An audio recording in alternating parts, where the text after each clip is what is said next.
We all have the power to make a difference in the world, even through the smallest of actions. A kind word, a thoughtful gesture, or a simple act of generosity can brighten someone's day and change their lives in ways we may never know. Meet John, the bus driver whose kind actions changed his life in ways no one would have imagined.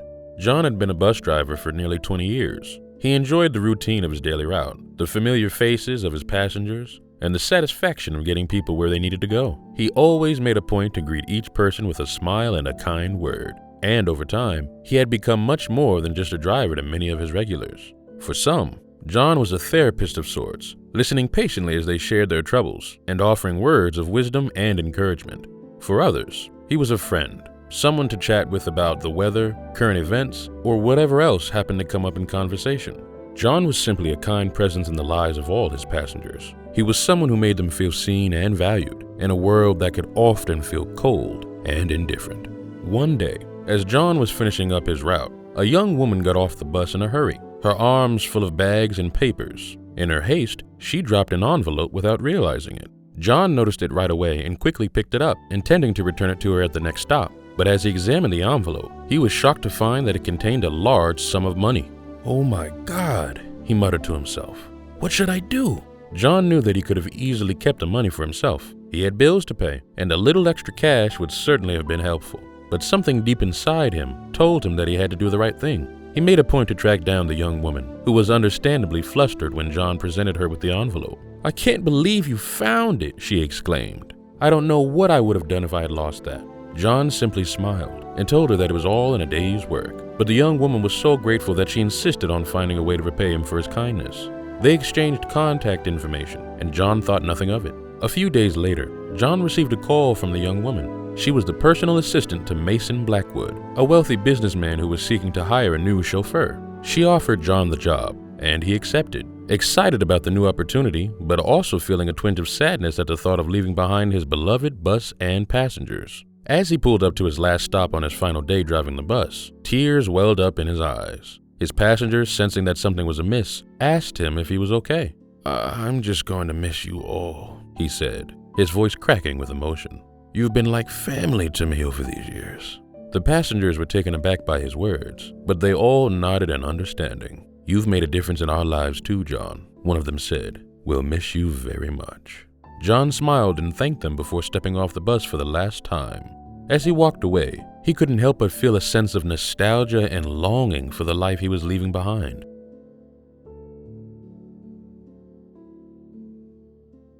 Over the next few years, John worked as the businessman's driver, chauffeuring him to meetings and events all over the city. He enjoyed the job and the perks that came with it, but he couldn't help feeling like something was amiss.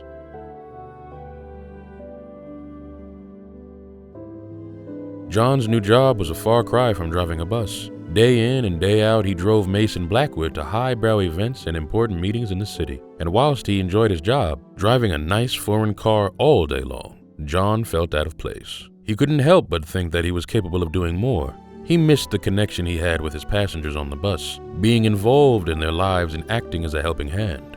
John often pondered over the good old times, reminiscing about the simplest of things like the sound of the bus engine, the chatty banter of his passengers, and the sense of community he had built up over the years.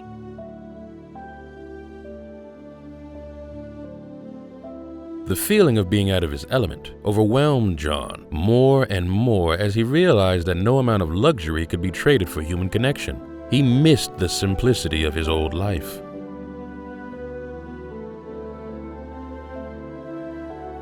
Mason Blackwood was not a bad man, nor was he a boring person, but John understood that he didn't need him the same way that his bus passengers did, and any other driver could be in his place. One day, as he was driving the businessman to an important meeting, John couldn't help but look out the window and notice the people waiting at the bus stop. He saw a woman with a child in her arms, a group of teenagers laughing and joking with each other, and an elderly man sitting on a bench, watching the world go by. He wondered what their stories were, what they were going through, and how he could make a difference in their lives.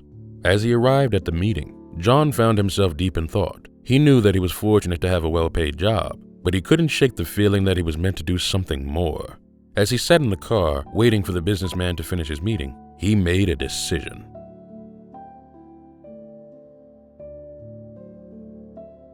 "Mr. Blackwood, there is something I've been meaning to discuss with you. Do you have a minute?" said John. "Sure, John. I have a quick conference call in 20 minutes, so if you'd like to discuss something important, it would have to be quick," replied Mason.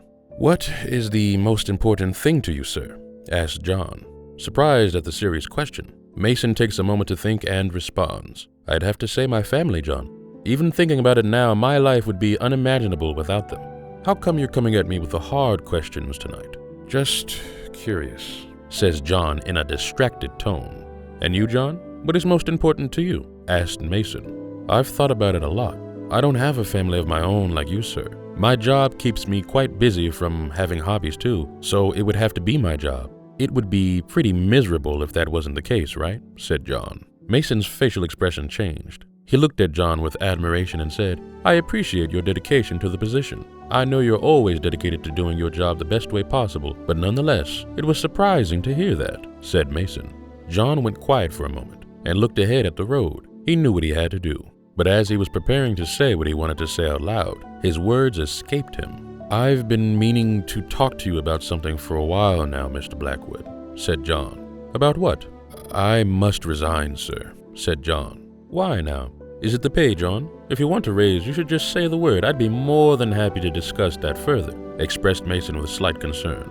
John was a good and dedicated worker, and Mr. Blackwood was reluctant to let him go. "No, sir, it's not about the money," says John. "What is it?" "You see, I finally understood my calling. I'm here to help people. You've got it all figured out. You don't need me, but my passengers back on the bus route do. I need them too. Being there for them gives me a greater purpose. Without it, I'm nothing," says John. "I see. Wow," says Mason. "I'd like to hand in my 2-week notice," states John. "I understand. What you're doing is noble. I respect that, John," responds Mr. Blackwood.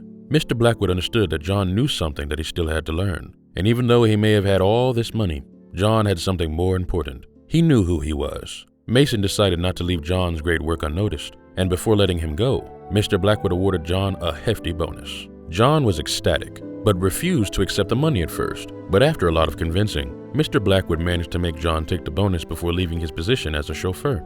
John returned to his old job as a bus driver, and he was welcomed back with open arms. As he drove his regular route, he felt a sense of joy and purpose that he hadn't experienced in years. He greeted his passengers with a smile and a kind word, and they responded in kind. Some of the kids he used to drive around were teenagers now. Everything around seemed different, yet felt the same. Life ran fast in front of his eyes, yet the essence remained in place. For John, it was like coming home.